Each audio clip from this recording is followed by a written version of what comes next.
Hello everyone, it's Richard Lewis here again with another video, and today I'm going to be talking about something that's a bit more general in gaming terms, because I think we've all realised that the AAA games industry, self-described no doubt, are getting incredibly greedy, and we've seen the rise of microtransactions. We've seen the rise of microtransactions now in sort of single-player games. We've seen sort of the spread of loot crate culture in almost every game that's put out there. And one of the key defenses of this kind of microtransactions, of loot crates, whatever, is that you don't have to spend your money. That's what the sort of people that are okay with this say. Look, you don't have to spend your money. You still got plenty of game for free. Generally, these are ways to speed up gameplay or skip grind, or they're cosmetic or whatever it is. That, so you don't really need them and you don't have to spend your money. Okay, so you're like, well, I suppose that's true. I suppose that's true. For me, it's never necessarily been the best excuse, but you would have to say it's true. And as long as the system that's in place isn't duping you or fucking you over in some other way, it's all right, isn't it? Well, a few days ago, and I understand I'm coming late to this party by making this video, as I've said in previous videos, I'm a bit behind schedule because I've not been well and there's been a ton of stuff going on and Sam's not been around. But I got sent this patent by Activision, and it was a patent from 2015. And what this patent does is it basically fucks your gaming experience in a way that makes it very unpleasant to try and nudge you towards spending money on microtransactions. Now, you can see from the abstract of the patent here that it is a system and method is provided that drives microtransactions in multiplayer video games.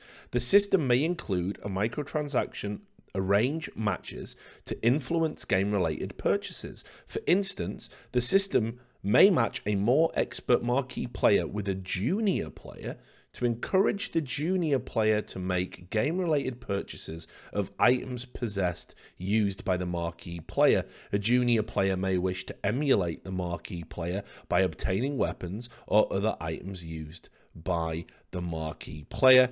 You can see here it's Activision Publishing Incorporated, Santa Monica, California. It's got the patent number, it's got the date.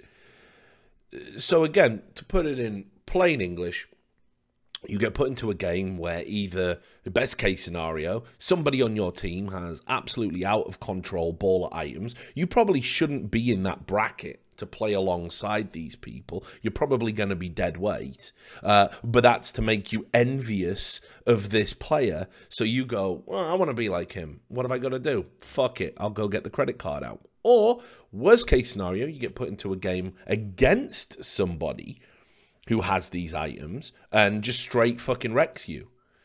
And again, you shouldn't be playing against that opponent, but we all know what motivates microtransactions is if you get wrecked by a hero in a MOBA and you can go and buy them, or if somebody uses like a card in like a Clash Royale type game and you're like, fuck, I keep losing games because everyone I play against seems to have this item. Well, imagine a sort of horrific situation where every time you queue up, there's an algorithm in place to make sure this is sort of either or your experience because they're trying to manipulate you into spending money. Well, Activision got that patent. Now, this story blew up for obvious reasons, and it's actually been pretty divisive. I saw a lot of people in the games community being like, well, obviously they're a business. They're not doing anything wrong or illegal. They're just trying to maximize profits. And I'm like, okay. But isn't it strange that games companies, and this is why I disagree with that stance, isn't it strange that games companies that like ban players and take their accounts away, suspend players for saying nasty words, even though there's mute buttons in game, they always talk about the player experience being sacrosanct. They talk about it being all that they care about. We just want our players to have a good experience. No toxicity, man. Well, what is more fucking upsetting when you're playing a game is if the matchmaking doesn't work and you find yourself in games where you're out of your league, out of your depth, or you're playing with people that are way better than you or better levels or better equipped, and yeah, you feel kind of out of place and you don't have a good time, and usually people will flame you because of that. So it seems to me a complete contradiction. You either value the player experience, in which case giving somebody an inferior experience to encourage them to spend money is unacceptable, right? Or you say, well, you know, maybe we are focusing on the wrong shit. Like, you know, balance your fucking games properly. You'll have less rage and toxicity. Don't pull shit like this. You'll have less rage and toxicity. Make it so you don't invest 80 minutes of your life into a game only to fucking lose to some retarded comeback mechanic that shouldn't be in there probably. And you'll have less of this toxicity. You'll have better player experiences. You know, these are all various examples from my online playing experiences, nothing specific necessarily to Activision. Anyway, so this story, of course, it got picked up by the mainstream gaming press, and it was Glixel, interestingly enough, the Rolling Stone gaming vertical, obviously Rolling Stone up for sale at the moment, and a publication that has committed some journalistic atrocities I'm sure you're all aware of lately. But Glixel, and actually I mentioned Glixel in my Riot Games video recently, but you can see here, Activision research using matchmaking tricks to sell in-game items. Now, Activision released a statement to Glixel and said, this was an exploratory patent filed in 2015 by a research and development team working independently from our game studios. It has not been implemented in-game. Bungie also confirmed with Glixel the technology isn't being used in Destiny 2. Which was another sort of allegation that rose up after this patent came out.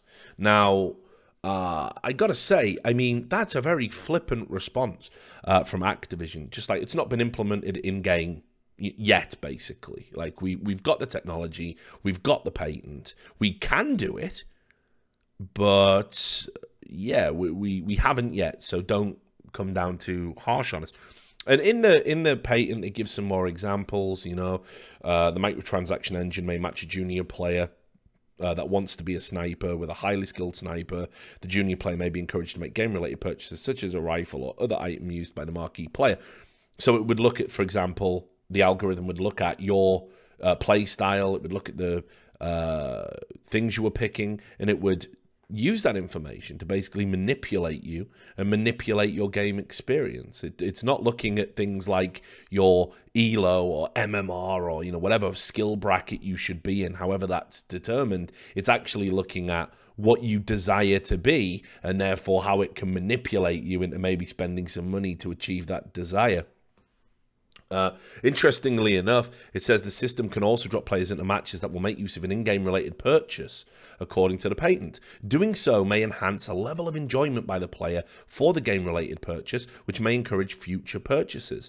For example, if the player purchased a particular weapon, the microtransaction engine may match this player in a gameplay session in which the particular weapon is highly effective, giving the player an impression that the particular weapon was a good purchase. This may encourage the player to make further purchases to achieve similar gameplay results. So again, think about this. Think about what they do. You go and you get put into a situation. You know, you purchase a gun, right? Which an in-game item, any item, which is basically good. It's decent, but it's situational because that's how game balance works.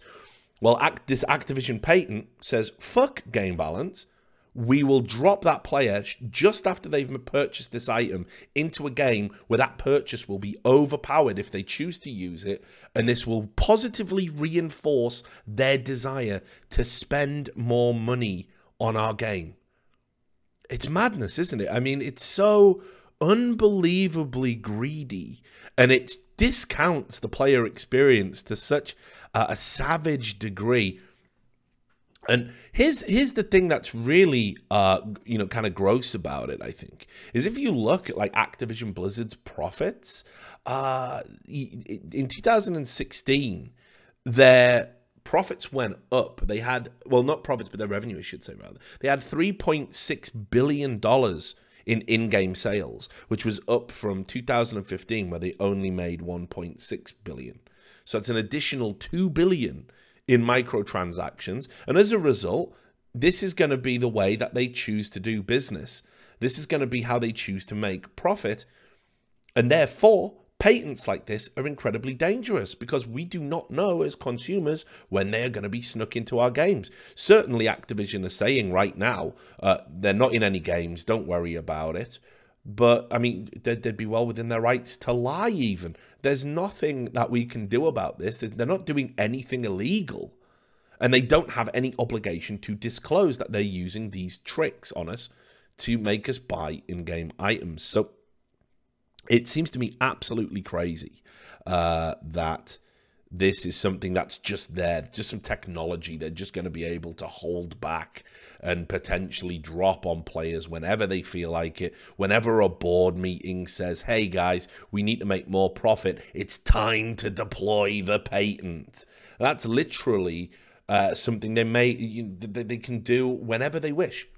And again, they do not need to disclose it. Maybe in some fucking small print somewhere on something you have to tick to get into the game, but it will not be public knowledge until somebody digs into it, like Glixel did when they found this patent. So again, I talk about this a lot. You know, what companies do you want to support as you move forward? Do you want to support companies that particularly are looking to dupe you and lie to you and deceive you into spending more money, that make gameplay a secondary concern to profit margin? I'm not too sure I do. And it's something, you know, I'd like my audience to think about. Maybe Activision loot boxes and other types of in-game DLC and cosmetics. Maybe that's something you shouldn't be spending your money on, just to show them you're not going to tolerate being fucked with in this manner. So I just wanted to make everybody aware about that. I'm sure you probably already heard about it anyway if you follow my channel. So just a quick video. Thanks a lot for watching and supporting the channel, and I'll see you next time.